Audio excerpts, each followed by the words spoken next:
Hello everyone, I am Harshita Rathore और मैं आप सभी का स्वागत करती हूँ हमारे यूट्यूब चैनल लर्निंग टुगेदर पे। आई होप सब लोग अच्छे होंगे। आज की जो हमारी क्लास है वो रहने वाली है आपका है ना उत्तराखंड, जो आपके लेक्चरार की जो पोस्ट आई है उसके लिए हमारी क्लासेस जो है वो ऑलरेडी चालू है। तो आज की क्लास जो है वो हमारी उस टॉपिक की होने वाली है, उस वैकेंसी की होने वाली है। ठीक है, आज की क्लास में हमारा टॉपिक का नाम है यूजीसी। इसकी फुल फॉर्म आपको आई होप पता ही होगी, आपने यूजीसी के बारे में नाम तो सुना ही होगा। तो वो वाला डायलॉग हम बोल सकते हैं, यूजीसी यानी कि यूनिवर्सिटी ग्रांट कमीशन, जो कि काफ़ी सारे एग्जाम्स जो है वो करवाते हैं। ठीक है, एनटीए यूजीसी का नाम आपने सुना होगा। तो यहाँ पे हम एनटीए जो है वो अलग एजेंसी है, यूजीसी जो है वो अलग एजेंसी है। ठीक है, तो हम यहाँ पे यूजीसी के बारे में पढ़ने वाले हैं आज की क्लास में। आपके जो है ना सिलेबस है उसका एक टॉपिक है, काफ़ी सारी कमीशन जो है वो दे रखी है आपकी, Radha Krishna committee, Mudaliar commission, Kothari commission, ये सब कुछ तो हमने कर लिया है। अब हमारा आज का टॉपिक रहने वाला है यूजीसी यानी कि यूनिवर्सिटी ग्रांट कमीशन। ठीक है, इसके बारे में देखेंगे, फिर अगली क्लास में इससे जुड़े हुए क्वेश्चंस को सॉल्व करेंगे। ठीक है, तो चलते हैं आगे, आज की क्लास को शुरू करते हैं। सबसे पहले इसकी डेफिनेशन वगैरह देख लेते हैं, थोड़ा सा हिस्टोरिकल बैकग्राउंड देख लेते हैं, भाई इसकी स्थापना कब हुई थी, किसने करवाई थी, ये सारे कुछ। ठीक है, यूजीसी यानी कि university grant commission was launched as a statutory association under the act UGC 1956। अब यूजीसी जो है इसकी स्थापना जो है 1956 में स्टैट्यूटरी एक्ट के तहत करी गई थी। स्टैट्यूटरी क्या होता है? स्टैट्यूटरी बॉडी के तहत इसकी स्थापना जो है वो करी गई थी। और कौन से एक्ट यानी कि अधिनियम, एक्ट को हिंदी में बोलते हैं अधिनियम। तो कौन से अधिनियम के तहत? यूजीसी अधिनियम यानी कि यूजीसी एक्ट के तहत। कौन से साल में? 1956 के अंदर। ठीक है, 1953 के अंदर यूजीसी की स्थापना हो चुकी थी, लेकिन उस टाइम पे ये स्टैट्यूटरी बॉडी नहीं था। अब नाम भाई मैं बार बार स्टैट्यूटरी बोल रही हूँ, तो इसका मतलब क्या है ना? तो आपकी दो तरीके की बॉडीज होती है। एक तो आपको देखने को मिलेगी कॉन्स्टिट्यूशनल बॉडीज, है ना। कुछ तो संस्थान ऐसे होंगे जो कि कॉन्स्टिट्यूशनल यानी कि संवैधानिक होंगे, कुछ निकाय ऐसे होंगे जो कि आपके स्टैट्यूटरी यानी कि वैधानिक होते हैं। अब जो संवैधानिक निकाय होते हैं और जो आपके वैधानिक निकाय होते हैं, इसका मतलब क्या होता है या फिर इन दोनों में अंतर क्या होता है? जो संवैधानिक निकाय होते हैं वो ऐसे निकाय होते हैं जिसके बारे में आपके संविधान जो है, हमारा संविधान, आपका नहीं हमारा संविधान जो है उसके अंदर मेंशन है। ठीक है, यानी कि जो भी बॉडीज आपके कॉन्स्टिट्यूशन में, आपके संविधान में लिखी हुई है उसको हम बोलते हैं कॉन्स्टिट्यूशनल बॉडी। भाई ऐसी बॉडीज जिसके बारे में कॉन्स्टिट्यूशन में लिखा हुआ है उसको बोलते हैं कॉन्स्टिट्यूशनल बॉडीज। काफी सारी बॉडीज है, जैसे कि यूजीसी जो है आपका, यूजीसी क्या, यूपीएससी जो है आपका जो एग्जाम लेता है ना, तो यूपीएससी जो है आपका यूनियन पब्लिक सर्विस कमीशन, उसके बारे में आपके कॉन्स्टिट्यूशन में लिखा हुआ है। ठीक है, अगर आपको पता है तो आप मेरे को वो आर्टिकल भी बता सकते हो कि कौन से अनुच्छेद में बताया हुआ है, कौन से आर्टिकल में बताया हुआ है। ठीक है, तो जैसे यूपीएससी जो है उसके बारे में आपके संविधान में बताया हुआ है, तो वो क्या है, आपकी कॉन्स्टिट्यूशनल बॉडी है। लेकिन जो यूजीसी है, यूनिवर्सिटी ग्रांट कमीशन जो है, इसके बारे में कहीं पे भी संविधान में नहीं लिखाया, मतलब बताया हुआ है कि ऐसी संस्थान या फिर एक ऐसी बॉडी, ऐसी कमिटी होनी चाहिए, नहीं। तो जिसके बारे में भी संविधान में नहीं बताया हुआ है, लेकिन उसको हमने किसी एक्ट को पास करके और फिर वो बॉडी का है ना स्थापना करी है, तो उसको, ऐसी बॉडीज को हम क्या कहते हैं, ऐसे निकाय को हम क्या कहते हैं?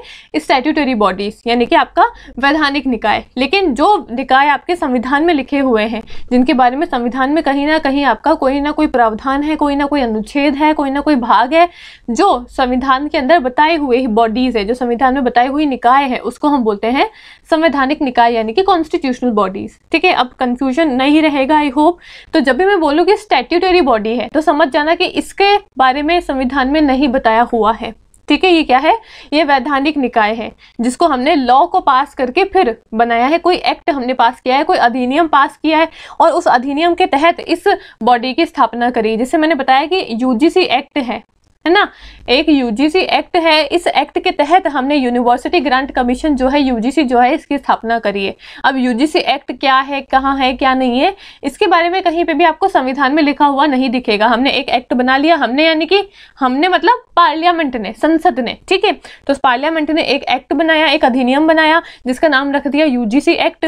उसके तहत एक बॉडी की स्थापना कर दी। भाई एक बॉडी बनेगी यूजीसी जो कि क्या करेगी, हायर एजुकेशन को संभालेगी। इसके बारे में संविधान में कहीं पे भी लिखा हुआ नहीं है, तो ये बॉडीज क्या हो गई, आपकी वैधानिक निकाय हो गई। लेकिन जैसे मैंने बताया यूपीएससी, तो यूपीएससी क्या है, उसके बारे में आपके संविधान में बताया हुआ है, कोई ना कोई अनुच्छेद, कोई ना कोई प्रावधान जो है वो आपके संविधान में दे रखा है उस निकाय के बारे में कि भाई इस अनुच्छेद के तहत यूपीएससी की स्थापना होनी चाहिए, इतने चेयरमैन होंगे, इतने लोग होंगे। ठीक है, तो ये सारी बातें कुछ ना कुछ जो है संविधान में उसके बारे में बताया हुआ है, तो वो क्या है, आपकी संवैधानिक निकाय है।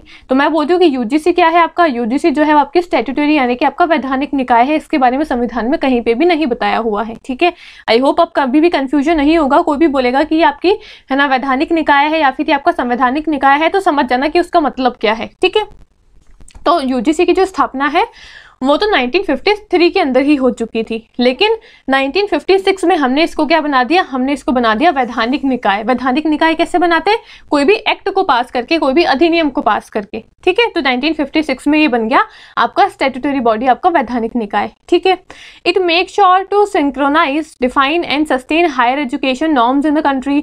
UGC identify universities in India and spend fund on as well fund on well known institute and universities. क्या बोला यहाँ पे हिंदी में बोला है कि जो यूजीसी जो है यह देश में उच्च शिक्षा मानदंडों को समन्वित, परिभाषित और कायम रखने के लिए सुनिश्चित करता है। ठीक है, यूजीसी भारत में विश्वविद्यालयों की पहचान करता है और प्रसिद्ध संस्थानों और विश्वविद्यालयों पर धन का जो व्यय है, जो है ना खर्च है, वो भी उठाता है। अब क्या बोला है इन दोनों लाइनों का मतलब ये है कि यूजीसी जो है आपका हायर एजुकेशन जो है, उच्च शिक्षा जो है उसको देखता है। ठीक है, साथ ही साथ जो भी आपके बड़े बड़े इंस्टीट्यूट हैं उनको फंडिंग भी प्रोवाइड करता है, ताकि वो अपनी जो हायर एजुकेशन है, जो अपनी उच्च शिक्षा है, उसके ऊपर अच्छा है ना अच्छा पैसा लगा सके और उस एजुकेशन का जो है ना विकास कर सके, ताकि बच्चों को और अच्छी एजुकेशन मिले। जैसे आपने सुना होगा एक यूजीसी नेट का एग्जाम होता है। ठीक है, तो उसमें जो बच्चे नेट या फिर जेआरएफ लेकर आते हैं ना, जो बच्चे आपका जेआरएफ क्या होता है, जूनियर रिसर्च फेलोशिप, जो बच्चे जेआरएफ कि एग्जाम में क्लियर कर लेते हैं। ठीक है, मतलब यूजीसी नेट का पेपर होता है, उसमें अलग अलग कट ऑफ निकलती है। नेट की कट ऑफ जो है वो अलग निकलती है, जेआरएफ की कट ऑफ जो है वो अलग निकलती है। तो जो बच्चे ये जेआरएफ की कट ऑफ को क्लियर कर लेते हैं उनको फिर आगे जाके स्कॉलरशिप मिलती है। कब मिलती है, पीएचडी करने के लिए। तो कौन देता है वो, ये यूजीसी ही देता है। ठीक है, तो ऐसे बड़ी बड़ी यूनिवर्सिटीज को भी फंडिंग प्रोवाइड करता है, ताकि जो बच्चे हैं उनको और अच्छी एजुकेशन मिल सके, यूनिवर्सिटीज के अंदर जो शिक्षा है उसका और है ना अच्छे तरीके से विकास हो सके, डेवलपमेंट हो सके। ठीक है, तो कोई पूछे कि क्या यूजीसी फंडिंग भी देता है, तो बिल्कुल यूजीसी जो है वो फंडिंग भी प्रोवाइड करता है, पैसे भी देता है यूनिवर्सिटीज को, इंस्टीट्यूशंस को। ठीक है, आगे बोला है कि its head office is located in the capital city of India, that is new Delhi. अब यूजीसी का कोई हेडक्वार्टर पूछ ले कि इसका हेडक्वार्टर कहाँ पे है, तो न्यू दिल्ली के अंदर इसका हेडक्वार्टर है। ठीक है, और यूजीसी के 6 रीजनल ऑफिसेज भी है। भाई एक तो हेडक्वार्टर है दिल्ली के अंदर, लेकिन उसके अलावा भी 6 रीजनल यानी कि क्षेत्रीय ऑफिस भी है। वो कहाँ कहाँ पे है, नाम पता होनी चाहिए आपको। गुवाहाटी में है, कोलकाता में है, हैदराबाद में है, एक पुणे में है, बेंगलुरु में है और भोपाल में है। ये 6 जगह पे इसके क्या है, क्षेत्रीय ऑफिस है यानी कि रीजनल ऑफिस है। न्यू दिल्ली में तो हेडक्वार्टर है, उसके अलावा जो उसके ऑफिसेज हैं रीजनल ऑफिस, वो इन 6 जगह पे है, गुवाहाटी, कोलकाता, हैदराबाद, पुणे, बेंगलुरु और भोपाल। ठीक है, तो आपसे कभी भी एग्जाम में कथन में पूछ सकते हैं क्या पुणे में, हैदराबाद में और है ना आपसे पूछ सकते हैं कि है ना भोपाल में बताइए कि क्या यूजीसी के रीजनल सेंटर्स हैं। तो आपको पता होना चाहिए कि हाँ पुणे में, हैदराबाद में, भोपाल में, कोलकाता में, बेंगलुरु में, गुवाहाटी में यूजीसी के रीजनल सेंटर्स हैं। ठीक है, ये सब कुछ आपका यहाँ पे हिंदी में पीडीएफ लिखा हुआ है। मैं सब कुछ हिंदी में समझा रही हूँ, लेकिन फिर भी समझ में नहीं आता है तो हिंदी की पीडीएफ भी पढ़ के बता देती हूँ, वरना हिंदी वाले बच्चे फिर गुस्सा हो जाते हैं, है ना। तो यहाँ पे लिखा हुआ है कि जो यूजीसी है इसका मुख्यालय कहाँ पे है, नई दिल्ली के अंदर स्थापित है। और इसके अतिरिक्त यूजीसी के 6 क्षेत्रीय कार्यालय भी है। कहाँ कहाँ पे है, गुवाहाटी में, कोलकाता में, हैदराबाद में, पुणे, बेंगलुरु और भोपाल में स्थित है। ठीक है, तो ये चारों ही पॉइंटर्स काफी ज्यादा इंपॉर्टेंट है। किसी भी एग्जाम में आपसे कथन के अंदर ये सवाल जो है 4 सवाल आपसे बना के पूछ सकते हैं, तो आपको पता होना चाहिए। ठीक है, मैंने बता दिया है आपको। फिर कल जब मैं क्वेश्चन सॉल्व करवाऊंगी तो मत बोलना कि मैम ये तो आपने बताया नहीं, वो तो आपने बताया नहीं। ठीक है, ध्यान से सुनना अभी। अब आगे क्या बोला है, आगे बोला है कि 1945 में first time UGC was form to handle the work of central university of Delhi, Banaras and Aligarh. अब 1945 में ही यूजीसी की स्थापना हो चुकी थी, लेकिन यूजीसी की स्थापना सिर्फ दिल्ली यूनिवर्सिटी, बनारस और अलीगढ़ यूनिवर्सिटी जो है ना, बनारस हिंदू यूनिवर्सिटी और मुस्लिम अलीगढ़ यूनिवर्सिटी है ना, तो दिल्ली, बनारस और अलीगढ़ की जो सेंट्रल यूनिवर्सिटीज है, उन यूनिवर्सिटीज, ये सिर्फ 3 यूनिवर्सिटीज को संभालने के लिए एक बॉडी की स्थापना करी गई थी जिसका नाम रखा गया था यूजीसी। कब की बात बता रही हूँ, 1945 की बात बता रही हूँ। हमारा तो देश भी आजाद हुआ है 47 में, ये 45 की बात है। ठीक है, फिर क्या होता है 1947 में university grant commission responsibility got expanded. अब 1945 में जो निकाय है वो सिर्फ 3 यूनिवर्सिटी को ही संभालता था, दिल्ली, बनारस और अलीगढ़ की यूनिवर्सिटी। लेकिन 1947 में इसको बाकी यूनिवर्सिटी का भी काम भार जो है वो सौंप दिया गया, बाकी की जिम्मेदारी जो है वो भी इसी को सौंप दी गई कि भाई 3 के अलावा भी जितनी यूनिवर्सिटी यूनिवर्सिटीज है अब उसको भी आप ही संभालोगे, यूजीसी ही संभालेगा। ठीक है, कब हुआ ये? 1947 में।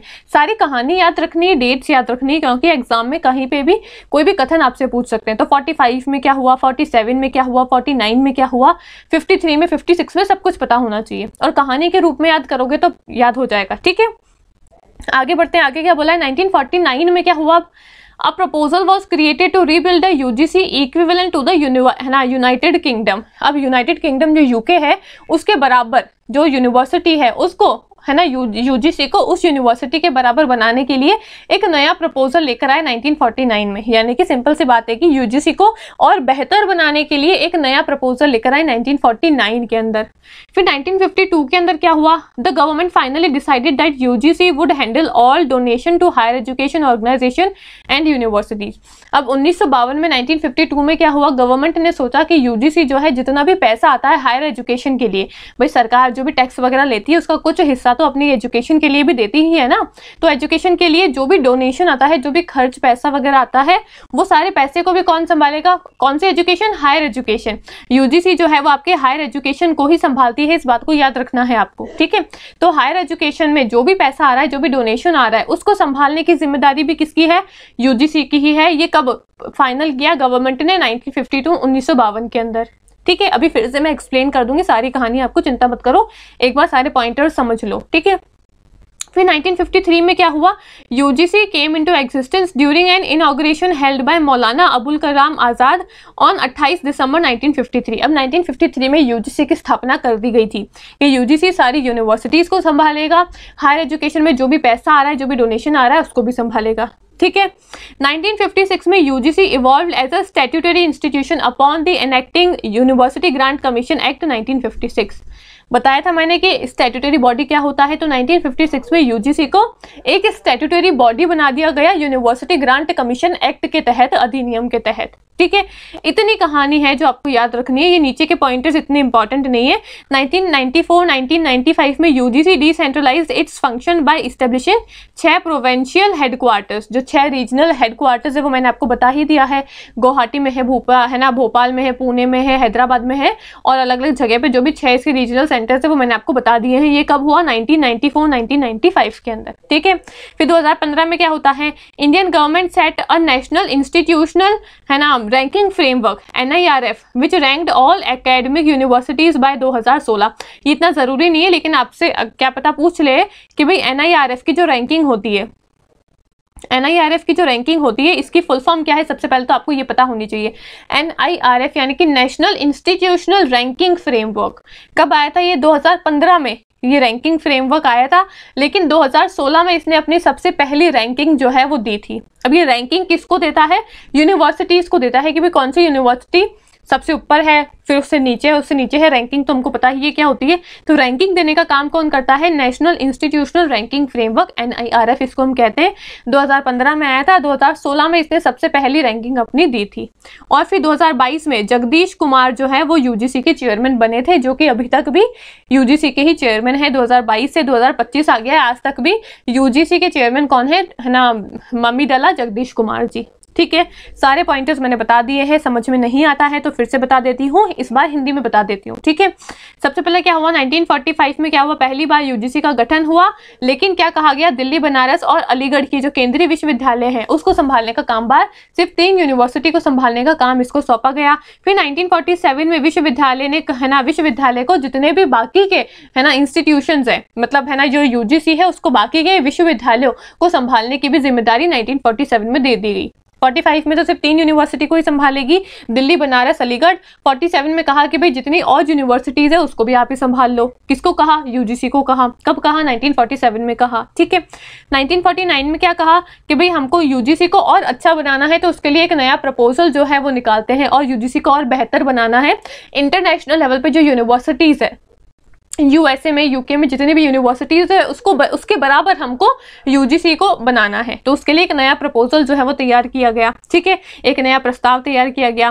फिर 1952 में क्या हुआ? सरकार ने अंततः निर्णय लिया कि उच्च शिक्षा संगठनों और विश्वविद्यालयों को दिए जाने वाले जो भी दान होते हैं उसका जो जिम्मेदारी है वो भी अब यूजीसी ही संभालेगी। ये 1952 में गवर्नमेंट ने तय किया। फिर 53 में क्या हुआ, 28 दिसंबर 1953 को मौलाना अबुल कलाम आज़ाद द्वारा यूजीसी की स्थापना हो गई। और 1956 में इस जो यूजीसी है, इस संस्था को हमने क्या बना लिया, वैधानिक संस्था जो है वो बना लिया। संवैधानिक गलत लिखा हुआ है, संवैधानिक तो कॉन्स्टिट्यूशनल होता है, वैधानिक संस्थान जो है वो हमने बना दिया। ठीक है, फिर 1994 से 1995 में क्या हुआ, 6 जो प्रांतीय मुख्यालय हैं, जो रीजनल सेंटर्स है, उनकी स्थापना करी गई। 2015 में NIRF जो है, जो रैंकिंग प्रोवाइड करता है, उसकी स्थापना करी गई, जिसने अपनी सबसे पहली रैंकिंग कब दी, 2016 में दी। और 2022 में आपके ममिदला जगदीश कुमार जी जो है वो यूजीसी के चेयरमैन बने थे, जो कि आज तक 2025 तक ये ही आपके चेयरमैन है यूजीसी के। ठीक है, आई होप सारे ही पॉइंटर्स आपके क्लियर हो गए होंगे, इंग्लिश में हिंदी में दोनों ही जगह पे। ठीक है, अब मैं बता देती हूँ आगे और क्या बातें बताई हुई है। आगे ये बोला गया है कि 1944 रिकमेंडेड बाय सर्जेंट कमिटी, जो यूजीसी की स्थापना करने के लिए सुझाव किसने दिया था, आपसे पूछे तो 1944 में एक सर्जेंट कमिटी थी, उसने सुझाव दिया था कि हमको यूजीसी की स्थापना करनी चाहिए। ठीक है, फिर ही 1945 में यूजीसी की स्थापना करी गई थी कि भाई आपको दिल्ली की, बनारस की और अलीगढ़ की जो यूनिवर्सिटीज है इसको संभालना है। फिर 1947 में इसका काम बढ़ा दिया गया और वो जो पूरा सीक्वेंस है वो हमने देख लिया है। ठीक है, आगे क्या बोला है, UGC was the first formed in 1945 on the basis of the report of cab. Cab की रिपोर्ट के आधार पे 1945 में यूजीसी की स्थापना सबसे पहले हुई थी और 3 सेंट्रल यूनिवर्सिटीज को संभालने के लिए बोला था, अलीगढ़, बनारस और दिल्ली। ये हमने ऑलरेडी पॉइंटर्स को कवर कर लिया है। ठीक है, although the university education commission 1948 had strongly recommended it's establishment. 1952 में क्या हुआ, गवर्नमेंट डिसाइडेड कि भाई जितने भी all grant to university and higher education learning institution should be handled by UGC. 1952 में क्या हुआ, गवर्नमेंट ने ये सोचा कि भाई जितने भी पैसे वगैरह के जो भी चीजें हैं हायर एजुकेशन को लेकर, वो डोनेशन में यूजीसी संभालेगा। ये पॉइंटर भी हमने देख लिया है ऑलरेडी। फिर क्या हुआ, 28 दिसंबर 1953 को मौलाना अबुल कलाम आज़ाद द्वारा यूजीसी की स्थापना हुई और 56 में हमने इसको स्टैट्यूटरी बॉडी बना दिया। ये सारे ही पॉइंटर्स आई होप आपके क्लियर हो गए होंगे। फिर 1994 से 1995 में हमने क्या देखा, इसके 6 रीजनल सेंटर बनाए, भोपाल, हैदराबाद, कोलकाता, गुवाहाटी, पुणे और बेंगलुरु के अंदर, और इसका हेडक्वार्टर आपने नई दिल्ली के अंदर स्थापना करी है। ठीक है, सारी चीजें आई होप दोबारा से बताने की जरूरत नहीं है, मैंने ऑलरेडी 2 बार इसको रिपीट कर दिया है। इंग्लिश में ये रहा, हिंदी में यहाँ पे लिखा हुआ है सारी चीजें। ठीक है, अब आगे बढ़ते हैं। आगे क्या बोला है, before independence inter university board, UGC का नाम इंडिपेंडेंस से पहले क्या था, इंटर यूनिवर्सिटी बोर्ड था। 1945 में the name of inter university board had changed into university grant committee, है ना। सबसे पहले अभी हम क्या बोलते हैं इसको, यूजीसी। यूजीसी की फुल फॉर्म क्या है, मैंने शुरुआत में बताई थी, यूनिवर्सिटी ग्रांट कमीशन। लेकिन 1945 में हम इसको क्या कहने लग गए थे, यूनिवर्सिटी ग्रांट कमेटी कहते थे। और उससे भी पहले हम इसको क्या कहते थे, इंटर यूनिवर्सिटी बोर्ड के नाम से जानते थे। ठीक है, तो कोई आपसे पूछे इंटर यूनिवर्सिटी बोर्ड के बारे में, यूनिवर्सिटी ग्रांट कमेटी के बारे में, तो कंफ्यूज नहीं होना है। पहले हम इसको बोलते थे इंटर यूनिवर्सिटी बोर्ड, इंडिपेंडेंस से पहले, आज़ादी से पहले।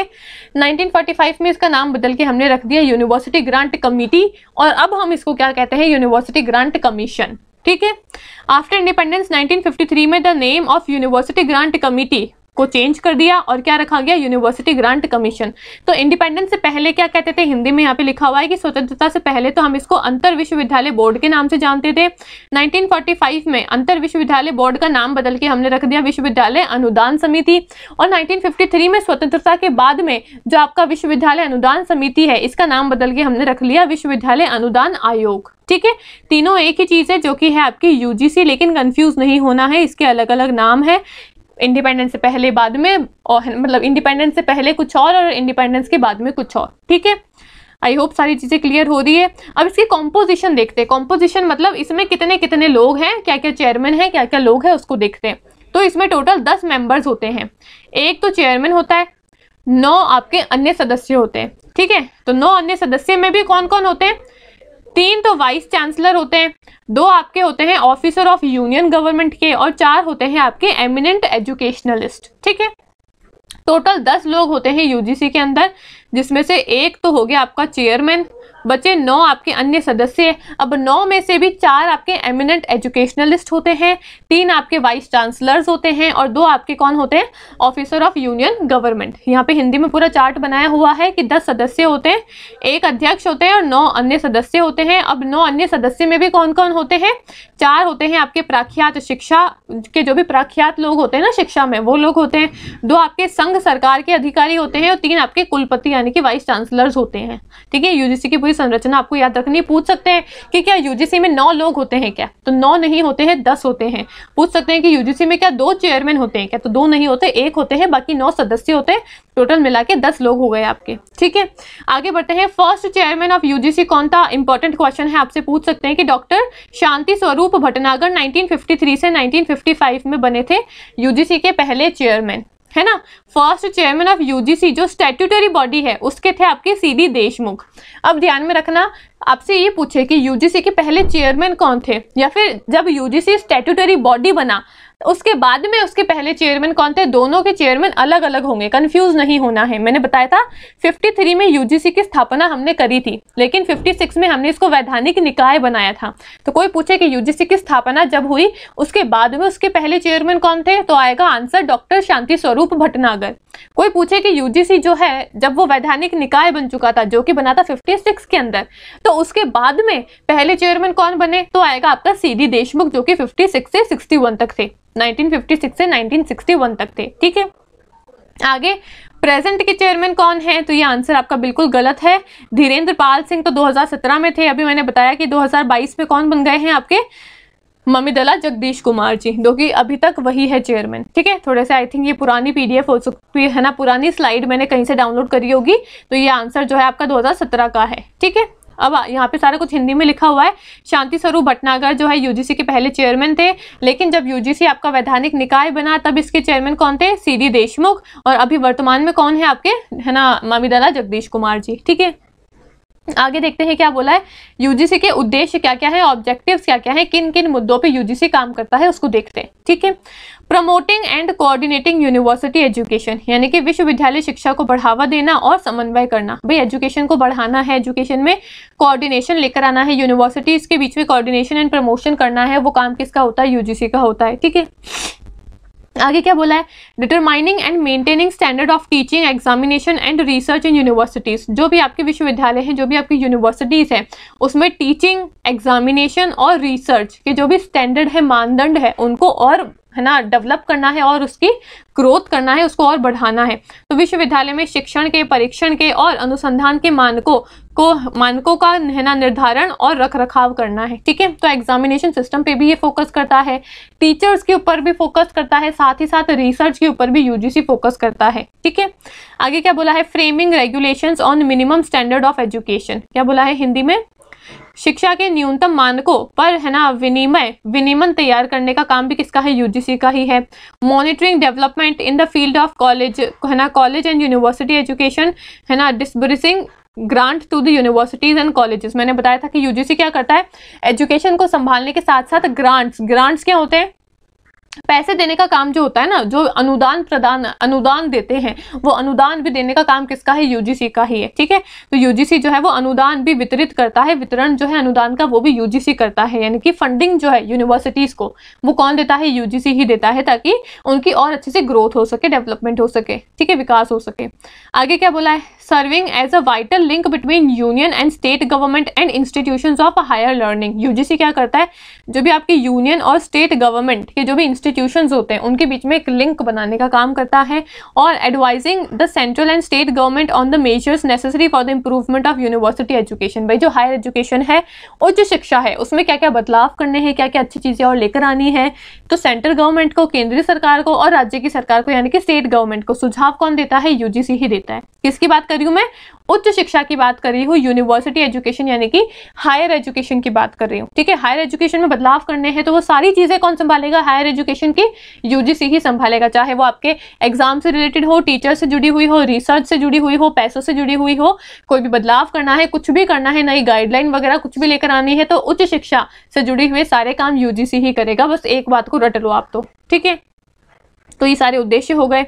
अब आगे बढ़ते हैं, आगे क्या बोला है, मेजर फंक्शंस कौन कौन से हैं यूजीसी के, यूजीसी कौन कौन से कार्य करता है, तो arrangement of distribution of financial grant for higher education, भाई मैंने बता दिया हायर एजुकेशन जो है उच्च शिक्षा के लिए वित्त अनुदान वितरण की व्यवस्था कौन करता है, यूजीसी ही करता है। पैसे कौन देता है यूनिवर्सिटीज को, यूजीसी ही देता है।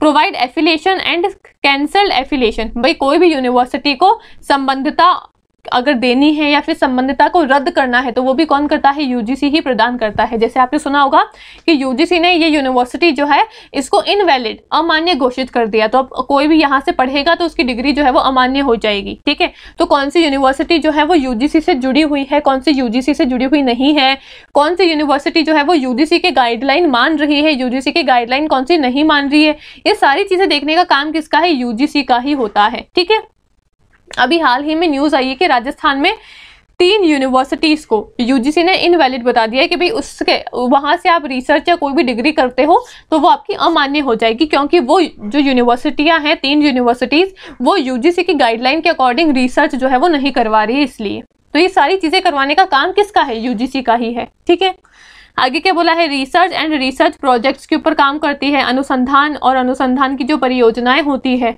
उनके ऊपर भी काम कौन करती है, यूजीसी ही करती है। ठीक है, स्कॉलरशिप्स देना, मैंने बताया ना यूजीसी काफी सारी छात्रवृत्ति भी देती है।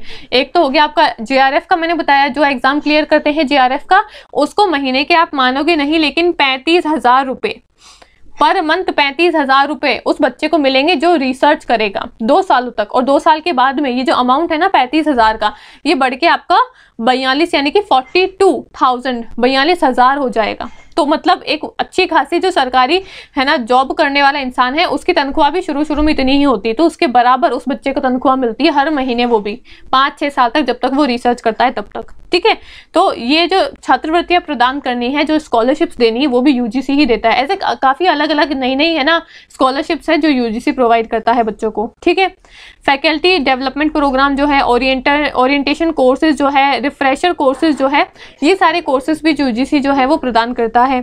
फिर conductive national level examination, UGC जो है वो आपके राष्ट्रीय स्तर पर काफी सारी परीक्षाएं जो है उसका भी आयोजन करता है, काफी सारे एग्जाम्स जो है नेशनल लेवल के, जैसे मैंने आपको बताया यूजीसी आपका है ना जो है ना यूजीसी नेट का एग्जाम होता है वो लेता है। ठीक है, ऐसे काफी सारे एग्जाम्स हैं जो कि यूजीसी कंडक्ट करवाता है। फिर making rules and regulations, rules वगैरह रेगुलेशन वगैरह बनाने का काम किसका है, उच्च शिक्षा में यूजीसी का ही है। ठीक है, फिर आगे क्या बोला है, ऑटोनॉमस कॉलेजेस जो होते हैं, ऑटोनॉमस कॉलेजेस स्वायत्त कॉलेजेस जो कि खुद की डिग्रियां प्रदान करते हैं, खुद के है ना नियम वगैरह चलाते हैं, वो जो ऑटोनॉमस कॉलेजेस होते हैं उसकी स्थापना, उसका एस्टेब्लिशमेंट करने का काम भी किसका है, यूजीसी का ही है। तो स्वायत्त महाविद्यालय जो है ना महाविद्यालय होते हैं उसकी स्थापना करने का काम भी किसका होता है, यूजीसी का ही होता है। रीडिजाइनिंग एंड रिकंस्ट्रक्टिंग, किसी भी उच्च शिक्षा से जुड़े हुए किसी भी प्रोग्राम को रीडिजाइन करना है, रिकंस्ट्रक्ट करना है तो कौन करता है, यूजीसी ही करता है। और पब्लिशिंग वर्क, जो रिसर्च करते हैं ना बच्चे, तो रिसर्च वर्क में उनको काफी सारी चीजों का प्रकाशन करना पड़ता है, काफी सारी चीजों को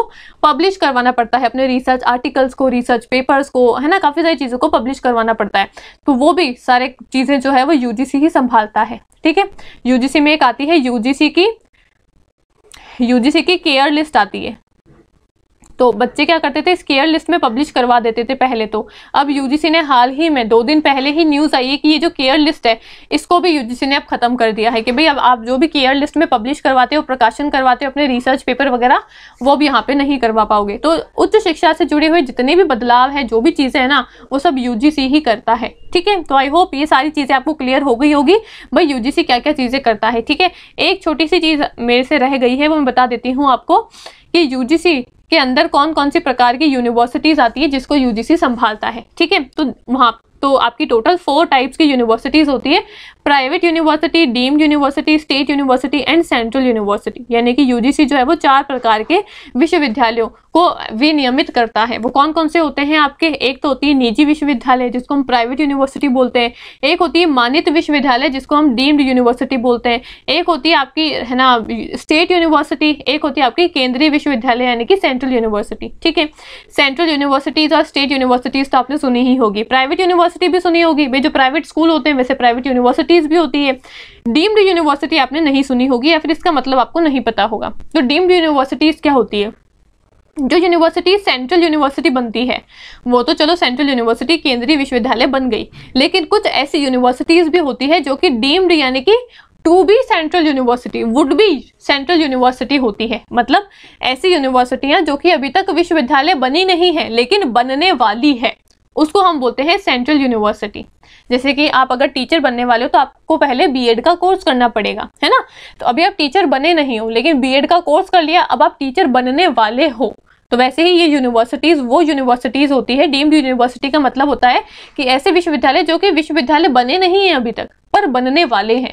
अब जो है ना डीम्ड यूनिवर्सिटीज होती है, इनके अंदर भी आने के लिए कुछ ना कुछ क्राइटेरियाज को फॉलो करना होता है कि भाई लगातार आपको है ना इतनी रैंकिंग लेवल के ऊपर आना होता है, आपको इतने सीजीपीए जो है वो मेंटेन करना होता है 3 कॉन्सिक्यूटिव ईयर्स तक। ऐसे काफी सारी गाइडलाइंस होती है जो कि फॉलो करने वाली होती है ना यूनिवर्सिटीज को। तो जो भी यूनिवर्सिटीज वो सारी गाइडलाइंस को फॉलो करती है वो फिर डीम्ड यूनिवर्सिटी में आ जाती है और धीरे धीरे करके फिर वो सेंट्रल यूनिवर्सिटी भी बन जाती है। ठीक है, तो डीम्ड यूनिवर्सिटी का मतलब क्या होता है, वुड बी यूनिवर्सिटी, कि भाई वो जो यूनिवर्सिटी है विश्वविद्यालय जो है अभी यूनिवर्सिटी बना नहीं है लेकिन बनने वाला है। ठीक है, तो ये 4 प्रकार की यूनिवर्सिटियां होती है, private university, deemed university, state university और सेंट्रल यूनिवर्सिटी। सेंट्रल यूनिवर्सिटी जो कि केंद्रीय विश्वविद्यालय होते हैं जिसको सेंट्रल की गवर्नमेंट संभालती है। स्टेट यूनिवर्सिटी जो कि स्टेट के विश्वविद्यालय होते हैं जिसको आपकी राज्य की सरकार संभालती है। डीम्ड यूनिवर्सिटीज होती है और आपकी प्राइवेट यूनिवर्सिटी होती है जो कि आपके निजी विश्वविद्यालय होते हैं। ठीक है, ये भी सब आपके जो है वो यूजीसी से एफिलेटेड होने चाहिए, तभी आपकी डिग्रियां जो है वो मान्य कहलाएगी। अदरवाइज आपकी डिग्री आप कर भी लोगे, टाइम भी वेस्ट होगा, पैसे भी वेस्ट होंगे, साथ ही साथ आपका जो डिग्री है वो भी अमान्य हो जाएगी। ठीक है, तो कभी भी आप किसी भी हायर एजुकेशन के इंस्टीट्यूशन में एडमिशन लेते हो तो पहले उस यूनिवर्सिटी के बारे में पूरी जांच पड़ताल कर लेनी चाहिए कि भाई क्या ये यूजीसी से जुड़ी हुई है, क्या यूजीसी की गाइडलाइंस को फॉलो करती है, क्या अच्छी यूनिवर्सिटी है या फिर नहीं है। क्योंकि आजकल काफी सारी फेक यूनिवर्सिटीज भी चल रही है, कह तो देती है अपने जो ब्रोशर होता है उसमें लिख देती है कि हाँ हम यूजीसी की गाइडलाइंस को फॉलो करते हैं, यूजीसी से एफिलेटेड है ना, लेकिन हकीकत में होता नहीं है ऐसा। ठीक है, तो ये हमारी आज की क्लास थी। आई होप आपको क्लास जो अच्छी लगी होगी, आपको सारी चीजें जो है वो समझ में आई होगी। क्लास अगर अच्छी लगे तो इसको लाइक करना, शेयर करना, कमेंट करना। आपके अगर कोई भी डाउट है वो भी आप मेरे को कमेंट करके बता सकते हो। ठीक है, बाकी सबको रिवाइज करते रहना। अगली वीडियो में हम यूजीसी से जुड़े हुए एमसीक्यूज की प्रैक्टिस करेंगे ताकि अगर कुछ 2-4 चीजें हमसे ऊपर नीचे छूट गई होगी वो भी हमारी क्लियर हो जाएगी। ठीक है, तो आई होप आपको आज की क्लास जो है वो अच्छी लगी होगी। मिलते हैं अगले वीडियो में। ठीक है, थैंक यू।